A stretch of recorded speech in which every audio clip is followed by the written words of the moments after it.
The following program is rated U for universal audiences and is considered suitable for listeners of all ages.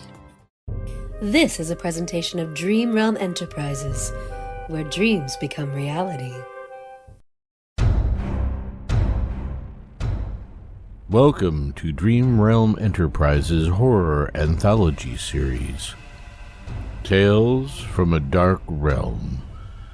This episode is titled The Works of Edgar Allan Poe, Volume 3. We will have 4 featured readings tonight, the first of which is titled The Haunted Palace, which is read by yours truly, Paul Arbisi.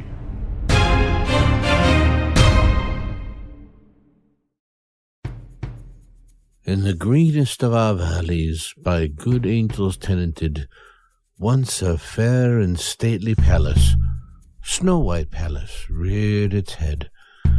In the monarch's thoughts' dominion, it stood there. Never seraphim spread his pinion over a fabric half so fair. Banners yellow, glorious, golden, on its roof did float and flow. All this was in the olden time, long ago. And every gentle air that dallied in that sweet day along the rampart, plumed and pallid, a winged odor went away. All wanderers in that happy valley through 2 luminous windows saw spirits moving musically to a lute's well-tuned law. Round about a throne were sitting, in state his glory well befitting, the sovereign of the realm was seen. And all with pearl and ruby glowing was the fair palace door, through which came flowing, and sparkling evermore a troop of echoes whose sweet duty was but to sing in voices of surpassing beauty the wit and wisdom of their king.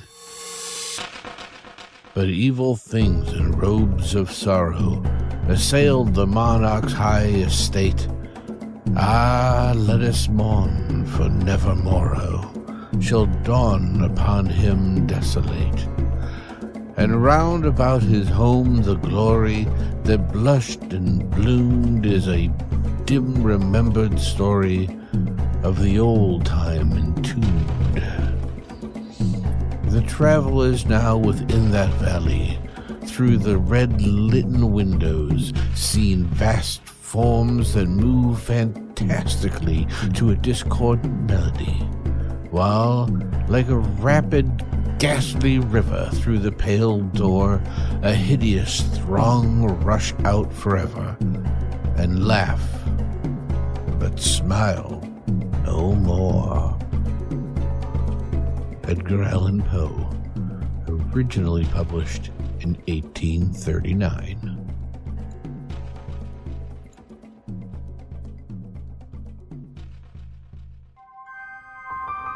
Next, we have a reading of The Raven, performed by Jerry Kokich. Once upon a midnight dreary, while I pondered weak and weary over many a quaint and curious volume of forgotten lore, while I nodded, nearly napping, suddenly there came a tapping, as of someone gently rapping at my chamber door. "'Tis some visitor," I muttered, tapping at my chamber door.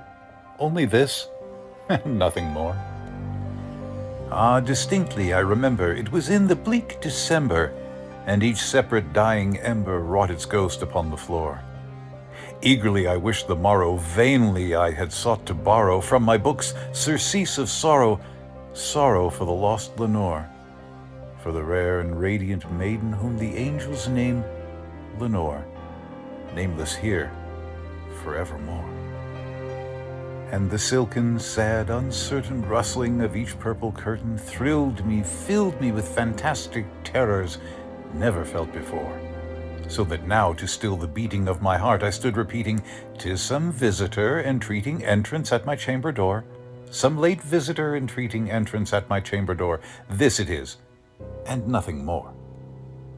Presently my soul grew stronger, hesitating then no longer. "Sir," said I, "or madam, truly your forgiveness I implore, but the fact is I was napping, and so gently you came rapping, and so faintly you came tapping at my chamber door, that I scarce was sure I heard you." Here I opened wide the door. Darkness there, and nothing more. Deep into that darkness peering, long I stood there wondering, fearing, doubting, dreaming dreams no mortal ever dared to dream before. But the silence was unbroken, and the stillness gave no token, and the only word there spoken was the whispered word, "Lenore." This I whispered, and an echo murmured back the word, "Lenore." Merely this, and nothing more. Back into the chamber turning, all my soul within me burning, soon again I heard a tapping somewhat louder than before. "Surely," said I, "surely that is something at my window lattice. Let me see then what thereat is, and this mystery explore. Let my heart be still a moment, and this mystery explore. 'Tis the wind, and nothing more." Open here I flung the shutter, when, with many a flirt and flutter, in there stepped a stately raven of the saintly days of yore. Not the least obeisance made he, not a minute stopped or stayed he, but with mien of lord or lady, perched above my chamber door, perched above a bust of Pallas, just above my chamber door, perched and sat, and nothing more. Then this ebony bird, beguiling my sad fancy into smiling, by the grave and stern decorum of the countenance it wore, "Though thy crest be shorn and shaven, thou," said I, "art sure no craven, ghastly grim and ancient raven, wandering from the nightly shore? Tell me what thy lordly name is on the night's Plutonian shore." Quoth the raven, "Nevermore." Much I marveled this ungainly fowl to hear discourse so plainly, though its answer little meaning, little relevancy bore. For we cannot help agreeing that no living human being ever yet was blessed with seeing bird above his chamber door, bird or beast upon the sculptured bust above his chamber door, with such name as Nevermore. But the raven, sitting lonely on the placid bust, spoke only that one word, as if his soul in that one word he did outpour. Nothing farther then he uttered, not a feather then he fluttered, till I scarcely more than muttered, "Other friends have flown before, on the morrow he will leave me, as my hopes have flown before." Then the bird said, "Nevermore." Startled at the stillness broken by reply so aptly spoken, "Doubtless," said I, "what it utters is its only stock and store, caught from some unhappy master, whom unmerciful disaster followed fast and followed faster, till his songs one burden bore, till the dirges of his hope that melancholy burden bore of nevermore." But the raven still beguiling all my fancy into smiling, straight I wheeled a cushioned seat in front of bird and bust and door. Then upon the velvet sinking, I betook myself to linking fancy unto fancy, thinking what this ominous bird of yore, what this grim, ungainly, ghastly, gaunt, and ominous bird of yore meant in croaking, "Nevermore." This I sat engaged in guessing, but no syllable expressing, to the fowl whose fiery eyes now burned into my bosom's core. This and more I sat divining, with my head at ease reclining on the cushion's velvet lining that the lamplight gloated o'er, but whose velvet violet lining with the lamplight gloating o'er she shall press, nevermore. Then, methought, the air grew denser, perfumed from an unseen censer, swung by seraphim, whose footfalls tinkled on the tufted floor. "Wretch," I cried, "thy God hath lent thee, by these angels he hath sent thee, respite and nepenthe from thy memories of Lenore. Quaff, oh quaff this kind nepenthe, and forget this lost Lenore." Quoth the raven, "Nevermore." "Prophet," said I, "thing of evil, prophet still, if bird or devil, whether tempter sent, or whether tempest tossed thee here ashore, desolate yet all undaunted, on this desert land enchanted, on this home by horror haunted, tell me truly, I implore, is there balm in Gilead? Tell me, I implore." Quoth the raven, "Nevermore." "Prophet," said I, "thing of evil, prophet still, if bird or devil, by that heaven that bends above us, by that God we both adore, tell this soul with sorrow laden, if within the distant Aiden it shall clasp a sainted maiden whom the angels name Lenore, clasp a rare and radiant maiden whom the angels name Lenore." Quoth the raven, "Nevermore." "Be that word our sign of parting, bird or fiend," I shrieked, upstarting, "get thee back into the tempest and the night's Plutonian shore. Leave no black plume as a token of that lie thy soul hath spoken. Leave my loneliness unbroken. Quit the bust above my door. Take thy beak from out my heart, and take thy form from off my door." Quoth the raven, "Nevermore." And the raven, never flitting, still is sitting on the pallid bust of Pallas just above my chamber door. And his eyes have all the seeming of a demon's that is dreaming, and the lamplight o'er him streaming throws his shadow on the floor. And my soul from out that shadow that lies floating on the floor shall be lifted nevermore.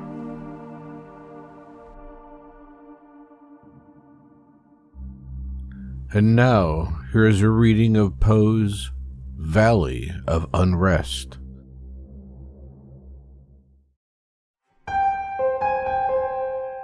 The Valley of Unrest, read by Sally Wiget. Far away, far away, far away, as far at least lies that valley as the day, down within the golden east. All things lovely, are not they far away, far away? It is called the Valley Nis, and a Syriac tale there is thereabout, which time hath said shall not be interpreted. Something about Satan's dart, something about angel wings, much about a broken heart, all about unhappy things. But the Valley Nis at best means the Valley of Unrest. Once it smiled a silent dell where the people did not dwell, having gone unto the wars. And the sly, mysterious stars, with a visage full of meaning, o'er the unguarded flowers were leaning, or the sun ray dripped all red through the tulips overhead, then grew paler as it fell on the quiet asphodel. Now the unhappy shall confess nothing there is motionless. Helen, like thy human eye, there the uneasy violets lie. There the reedy grass doth wave over the old forgotten grave. One by one from the treetop there the eternal dews do drop. There the vague and dreamy trees do roll like seas in northern breeze across the stormy Hebrides. There the gorgeous clouds do fly, rustling everlastingly through the terror-stricken sky, rolling like a waterfall o'er the horizon's fiery wall. There the moon does shine by night with a most unsteady light. There the sun doth reel by day over the hills and far away. Edgar Allan Poe, originally published in 1831. And now we present our final reading for tonight, The Lighthouse,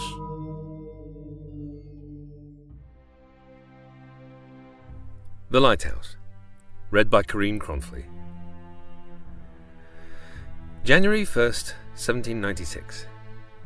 This day, my first on the lighthouse, I make this entry in my diary as agreed on with de Graat. As regular as I can keep the journal, I will, but there is no telling what may happen to a man all alone as I am. I may get sick, or worse.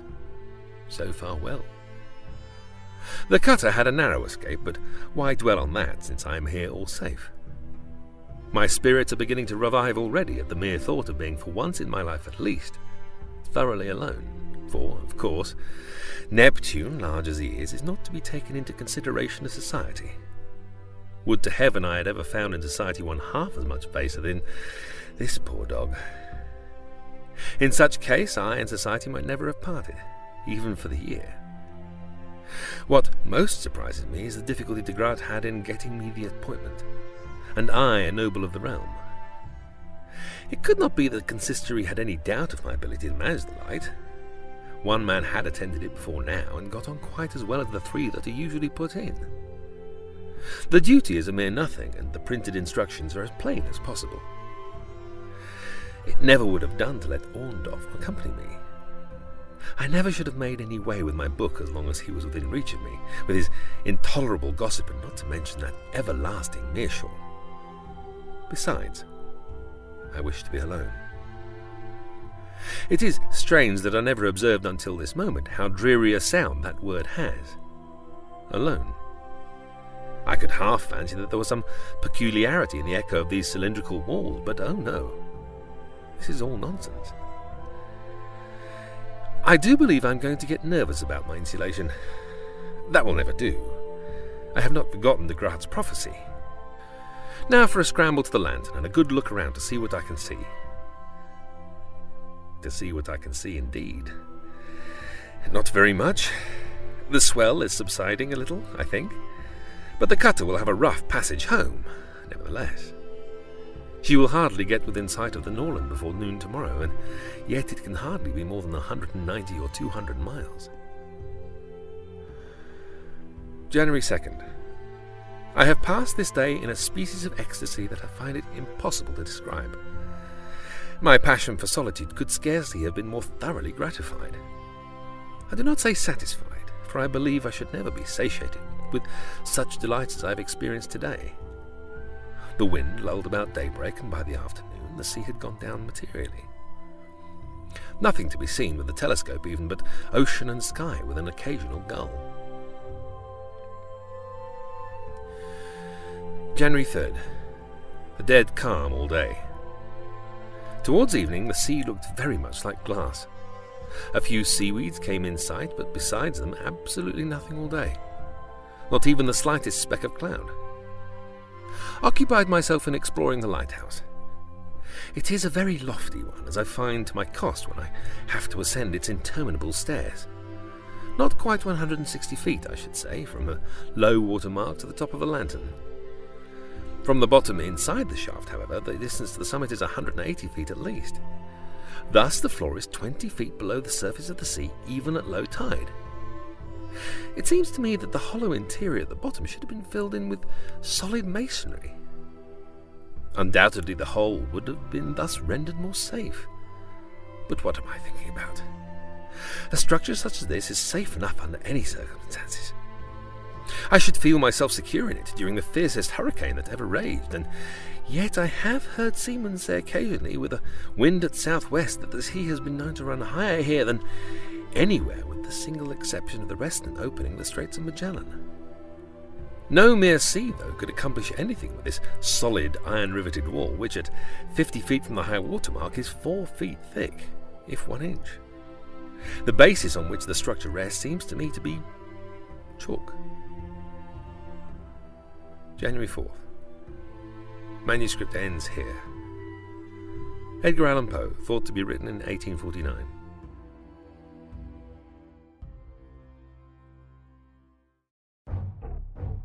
You have been listening to Dream Realm Enterprises' horror anthology series, Tales from a Dark Realm, which was presented by Paul Arbisi. Tonight's episode was titled The Readings of Edgar Allan Poe. Volume 3. The featured tales this week were The Haunted Palace, read by Paul Arbisi; The Raven, performed by Jerry Kokich; Valley of Unrest, read by Sally Wiget; and The Lighthouse, read by Karim Kronfli. The post-production editor, sound designer, director, and producer for tonight's episode was Jonithan Patrick Russell. The music heard in this program was provided by Kevin McLeod. Join us again soon for another chilling episode.